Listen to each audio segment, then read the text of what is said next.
Everything stepped up a little bit because that's our company culture is basically, the review means more to us than the check. Welcome to another edition of the NiceJob Podcast. If you like what you hear, please give this video a like and subscribe to get new content first.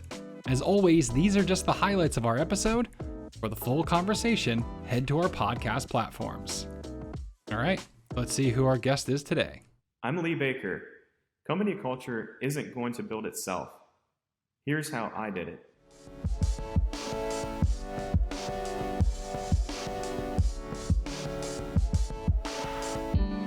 Welcome everybody in to another episode of the NiceJob Podcast. Thank you so much for being here, taking time out of your day to listen to our experts, listen to me as well, ramble on through a whole bunch of episodes now as we get into the back half of season 3. It's been quite the season thus far. We talked about a variety of different topics. This one in particular, I don't believe we've touched on in a previous episode. So this topic we've kind of talked, it's come up in other conversations, but we really haven't had a deep dive. So while we were looking for someone that could speak to this, our next guest actually reached out and said, hey, I've heard a couple episodes. I would love to be on the show. And so when I did a little bit of research, I kind of dove in. I was familiar with him, but not really. He actually became the perfect expert for this particular episode. It is Lee Baker, owner of YourOneDayFloor.com. Lee, thank you so much for offering to come on the podcast, but taking time out today to join us. Yeah, thanks for having me. And so I mentioned the topic, or what we were going to kind of get into, but not the topic itself. And it's about your team kind of buying in to the reputation you're trying to create. Reputation marketing, it's all about getting the reputation you deserve and then continuing that path towards customer-driven growth. Before we go down that avenue, though, people want to know about the leader that now all these people are going to be following. So Lee Baker, I want to kind of dive into your history a bit. We don't have to go all the way back to the very beginning, but YourOneDayFloor.com, I've seen you guys a bunch of places. I don't live in your Ohio, Kentucky-ish area, so I'm not around you too much. Geography majors don't look at the states just put together there. But how did you get to where you are now? When did you get that entrepreneurial itch, and how did it lead you to YourOneDayFloor.com? Yeah, I've pretty much always had an entrepreneurial itch from right out of high school.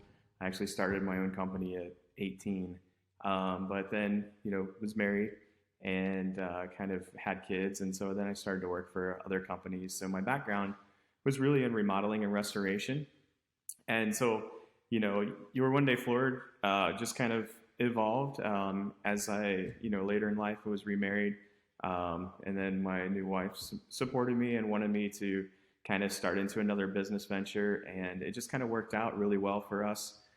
We actually just stumbled across it at a trade show, the floor coatings industry. Somebody was there, hey, we'll do trainings and so forth. So we kind of bought right in, and we took off and started, we first kind of morphed it with restoration work and floor coatings, and we quickly found out, like most of our dealers do, they try to add this on as a service, and they quickly find out that floor coatings is a very great business to get into, and shortly we had to change our wraps on our trucks and everything to just focus on the floor coatings.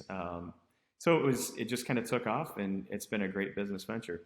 In order to, especially I would say, perhaps in a growing industry, to kind of establish yourself within your market, maybe you're doing a little bit of education to your market about what exactly it is or how it kind of can benefit them.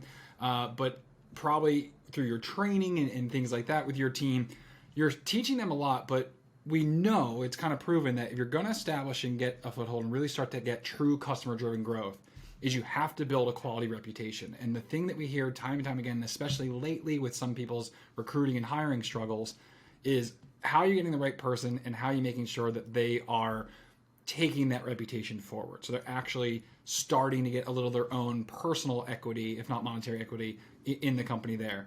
How have you approached that? Because I've seen some of the things you've done. I want to touch on one a bit later where you did flooring for, I believe it was a diner. You're one of the nominees for our Social Impact Award, Community Impact Award, excuse me. But it seems that you have a culture there at YourOneDayFloor.com that really, it's such a team effort. While Lee Baker might be kind of the front of it, it's almost across the board. Everyone has that same sort of passion. Where does that start with you in the sense of, did you identify that was going to be important, or is that a lesson you learned along the way? It really starts with our why and everything that we do. And our why for our team is experience a difference. So we basically narrowed our niche down to basically it's an experience that is different for the customer. They see this terrible floor, and we want them to experience what it could be like differently. But it really plays over into our customer service, and everything we do, we want to have a different experience for our customer that they will remember. We really start from the very beginning, like when we send out appointment confirmations, we're letting them know like, hey, everything we do is to have this different experience, and we're telling them like we are asking for a review from the very beginning. Like, we want to do a good job so that you will leave us a review. And so we just kind of set that tone like in the very beginning from their first interaction with us, and we hang up the phone and we send them an email for an appointment confirmation. It just starts, we plant that seed and we just continue it. And, we have daily meetings every morning with our production. And that's one thing that we go over is we rate the customer. We have a net promoter score, and our guys know, like, we have an automation that's built. If it's a 8, 9, 10, it pushes out the NiceJob review link and it sends it out to the customer for Facebook, Google review, and it works well. We also have business cards that have QR codes on the back of them for each of our installers, and our installers actually go over the finalized care instructions and stuff, and they actually give the customer their personal business card, and they let them know like, hey, everything we do, is for you to experience a difference, but the bottom line is the review means more to us than the check. So that's really what we're really playing out to our customers and letting them know and see the difference. And how do you think that manifests as expectations for your team, knowing that when they join this team that you guys are going to be asking for feedback at every step of the way? How does that help them structure their own expectations? It really sets your team at a higher level when they know, like, we're pushing for this review from the beginning. It's like your team starts to know, like, hey, they're all on board, that they want the review as well. So it's like it just levels up your customer experience, and every place from when we answer the phones to our interaction, everything we do, everything's stepped up a little bit, because that's our company culture is basically, the review means more to us than the check. And has your culture gotten to a point where you feel like it was able to quickly weed out ones that weren't really going to have a future? Absolutely. Like our morning huddle meetings is basically going through, we take all the photos of the job and we display them up from all the jobs, and we actually review them as a team, looking for quality, looking for, accurate for estimates. Did we do the right scope of the work? And a lot of times in that meeting, it can get a little bit, it's really good company culture, because we are holding people accountable and the team is holding each other accountable. So whenever we do hire somebody and bring them into our culture, they have to do a work day. So somebody comes on and they work with us, and they actually go out on site and work a full day interacting with our team, and our team has to then evaluate them and give us an assessment as far as like, are they going to fit within our company culture? And we can tell typically within a day. We hire very slow. We do, really look at them. Most of our staff is under, 24, 25. It's just, it's long days that we work, but we also, reward them. They work 4-day work weeks. We do 3-day, every time they have a 3-day weekend, Friday, Saturday, Sunday off, we honor that for them. And we do company outings together and just really try to build a team environment. So if somebody doesn't fit our team, they're quickly, they weed themselves out, because it's just the culture that we built. Yeah, and the strength of that, I would assume, also has to come in the fact that you yourself kind of buy in and are a part of that as well. We hear about the disconnected leader, but true culture has kind of a leadership buy-in. How do you ensure that you make sure you don't almost over podium or over elevate yourself while still making it clear, like, look, if the thing hits the fan, I'm the one's going to have to make these tough decisions. So how do you still establish of, look, because I think the fear for some people is that if everyone has a voice, then who's really in charge? How do you maintain that, like, look, I'm going to ultimately kind of be in charge here, but able to level yourself to have true leadership buy-in? Yeah, kind of my leadership style has been, leader by example, as well as like everyone in my company knows that I would not ask them to do anything I wouldn't personally do. And so, they know like if somebody doesn't come in, like I may have to, jump in and help, through a situation temporarily. They know that I'm very dedicated to working on the business and not in the business, but they know like Lee has our back.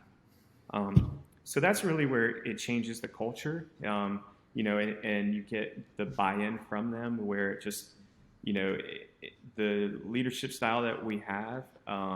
I do also have my production coordinator that he leads the guys as well. So it's not everything coming from one person, and they don't feel like it's dictated to them. And I think really with anything you do, it's important if you're going to introduce change to your company, like it really starts with why. Like you have to explain the reasons why. And when people usually understand like why something's happening, why is something changing, or where are we going, or they get a better picture of where things are going, and it just works. Has that also led to better suggestions from your team? Because when a lot of people talk about like, well, what's our why? I think by instilling that, I think it also helps from the feedback of your team saying, hey, I think we should make a change, and them already being prepared to answer why. Have you seen that with your team? If anything, I don't know if they've suggested any changes or things they might be seeing in the field that you haven't at the moment. Are they now presenting that using their own whys, or at least the company's whys? Yeah, well, I mean, like I said, with the experience of difference, it really opens up to where any of our employees that have a suggestion that can make us different, like that's where it starts. Like we really have an open, forum for them to bring it up in our production meetings, to bring it up in our admin meeting, our sales meetings. All of those, meetings that we have is basically for them to introduce like anything they would like to see changed. So it goes both ways. You can't just always push change. You have to be receptive of change yourself as a leader and listen to your people. Like obviously you don't want to change how your company, you don't want to change the whole bus, to fit one person. But, if there's a better way, like you need to be open to that. Along those same lines, how do you ensure that you're always having future track for your employees? So, for example, if someone's, a big rock star and is really kind of getting it, I don't know, we do something like performance pay or things like that, but we found that the best cultures also, the biggest sentiment we hear back is every person feels that while they might have a hand in their own future, they know there's constantly new track in front of them. They're going to keep forward momentum. So how have you structured your organization to make sure that, the true stars kind of keep having track in front of them to progress? Yeah, it's a lot of it is all done through pay for performance. We believe in pay for performance at every level in our business, not just production, not just sales, not just admin. Everybody has KPIs that they have to meet. They know their part in the business and what makes their where do they fit in the business? Like what is my core responsibilities? They have their KPIs. Those are tracked and measured, and then they receive incentive based off of hitting those numbers. And it's displayed on the leaderboard so that they can actually see, where do they rank amongst their peers. And so there is a little bit of internal competition, but it keeps the leader ahead, and it keeps somebody else looking for the leader. So it's no matter where you're at in business. Like when I got into this business, I found somebody in the floor coating business that I could look up to and like, hey, I got a path of where I'm heading to. It should be the same for your employees. Your employees should have something to work towards, not just an hourly pay.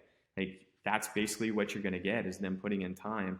I am an entrepreneur, and I want everybody in my team, I want them to feel like it's not just a paycheck. And in order to do that, they have to be incentivized to where they can see if the company makes money, they make more money.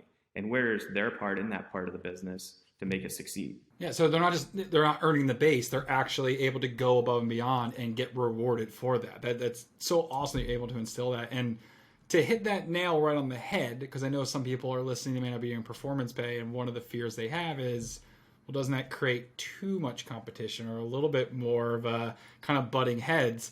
You're kind of already shaking your no, but for those on the audio only, why are you shaking your head there? Like you haven't experienced that at all, right? Or if anything, does it go back to, well, that's what weeds them out, right? If they're unable to deal with that competition, or they start getting more excuses instead of earning more results, well, they're going to be out the door anyway. Right. It completely levels the playing field. Like, everybody in my company makes the same hourly rate. So the only way anybody makes anything more is by performing. And if you're performing, you get rewarded. So it's like the only person they can point at is themselves. So we set up the model to where if you're not performing and you're not making what somebody else is making, it's only, you have the position to change that. It's not the owner saying, oh, well, I think I should give you another $2 an hour. You showed up on time. You've done this. You've done that. Well, it really could mean nothing less. I mean, the performance pay is directly off the revenue that's produced by them in the company. Good. To go back to that why question, if someone says, hey, why am I not making as much as so-and-so, there's a clear, delineation of why. This person did this, and this. You didn't. Or, you could have, or maybe the other ways, you could have done this, and this, and pocketed a bit more. And so it sounds like almost kind of the formula, there's a lot of things that go into it, is, accountability, rewarding for above and beyond, having the ability for your team to understand why things are in place. What else goes into that equation that makes good company culture? Yeah, I mean, it's kind of finding the right person that fits, really when you're hiring them as well. Because truthfully, it's getting rid of somebody fast. If they don't fit your culture, like, don't let it like be the cancer in your business. Like, we won't tolerate the person that won't fit within the business. And we're very clear, like, we're not just cutting them. We actually put them on actions. Like, hey, here's what we see. Here's where we need improvement. But if it doesn't improve, like, they won't be around, because our team will actually create that culture where the person won't fit. So it's like, the performance pay, it's having the right people on staff. There's a lot that goes into your culture, and it doesn't just like happen overnight. Our business is now in the 4th year. I think really we are just now finding out, the people that fit our business, and moving forward, we have a really good perception of what we want as our company culture. That's great. It looks like you're constantly also checking and evolving it too, right? Yeah. And you got to have values too. Like, you got to have your values as to, like, anything that ever happens, if you're not around, it's just like, yourself personally. It's not like what people say about you when you're around. It's what people say about you when you're not around. So your values need to be there as the foundation for your company, so that when you're not there, everybody in the company knows how we should react. I love that, because it kind of goes into, from the business side of things, of like brand versus reputation, right? Brand is what you're putting out there, what you want people to know, kind of the expectation that you're setting, but your reputation is your ability to live up to that brand, right? So if you're going to say you're the best, your reputation of being the best is you actually accomplishing that day in and day out. Lee, I love everything you kind of dropped down so far. And for those listening that says, maybe this all sounds a little bit basic, I think the key takeaway, though, is that this is something you do have to put effort and work in. This isn't a system you just drop in, you don't monitor, you don't tweak, and you don't kind of gauge. And so it sounds like you said about 4 years in that it's still something that's top of your forefront to make sure you have a strong culture.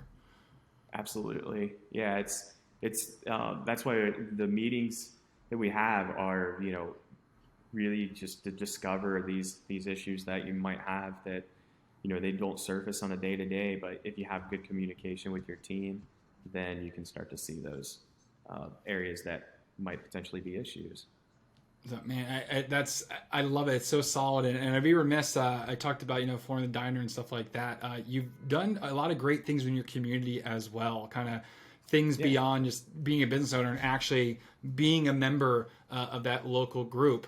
I know that's something that's going to continue with you, but where do you think that came from? Is that just something, hey, it's good business, or is that something for you as a person of always going to kind of help those around you?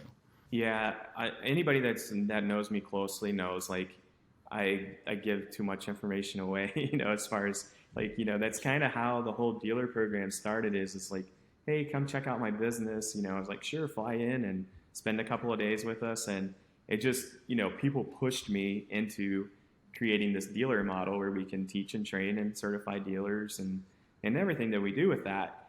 But part of that is, our community, like, the diner was, it's just our small diner here, and it was ready to be shut down. Not really shut down, but it was actually on the news that day. Like, hey, the flooring is bad. They had like several different violations, and we don't have much in our little town, but we were like, hey, what can we do? And so we actually went in on like St. Patrick's Day, stripped everything out. We redid their floors for free. We actually did a little like PR with each other. Like, we're like, hey, put it on your Facebook page. And we just told them like, hey, for every like or share, we're going to give you $1 towards this purchase. And we're looking for like 2,500, likes or comments. And it's like, I think we ended up getting like 3,500, like, and we were like, we were going to do it for free anyways. Yeah. But it was just like, hey, let's get something out of it a little bit. And, just to spread out what we're doing good for the community more. So it's not the value, of getting paid for the job. So we did that.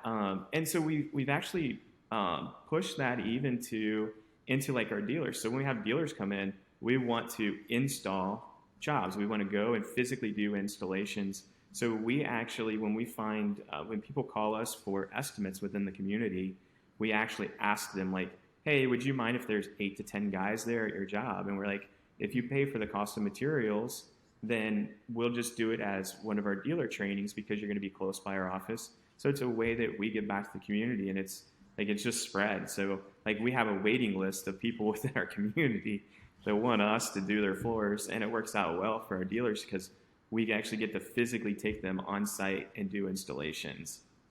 So it works out well for everybody.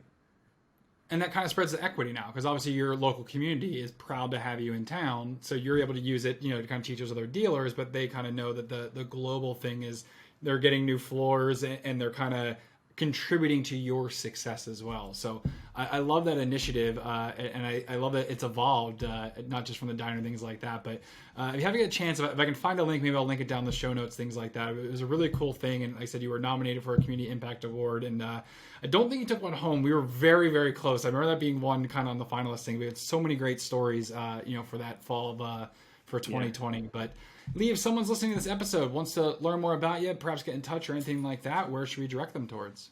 You can find me on Facebook. It's just Lee Baker. You can also, our floor coatings is yourondayfloorcoatings.com. That will take you kind of towards our dealer side of things. For most, business owners, they might be interested in just looking into exploring that. And then we actually have, I'm creating a podcast that'll be coming out. Our first episode is supposed to launch middle of December. So we're looking to kind of push that out through the beginning of the year.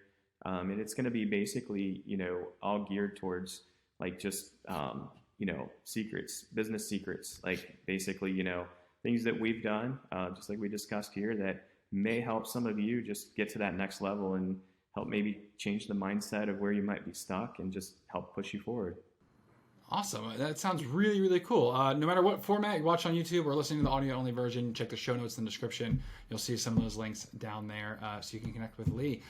Lee, I appreciate it. Thank you. I truly mean it for reaching out and, saying that you were listening to the show and you kind of wanted a chance to potentially be on and talk about some things. And as I said, joining us here today, really helpful for our audience. And it's always a pleasure to get a chance to talk to you. Awesome. Well, thanks for having me. I appreciate it. Thanks so much for checking out the video. Remember, you can listen to the full episode of our podcast on Spotify, iTunes, Buzzsprout, or wherever you get your podcasts. Here on YouTube, I want to invite you to subscribe by clicking right there, or you can check out 2 other videos. One, our most recent podcast, and the other to learn a little bit more about NiceJob.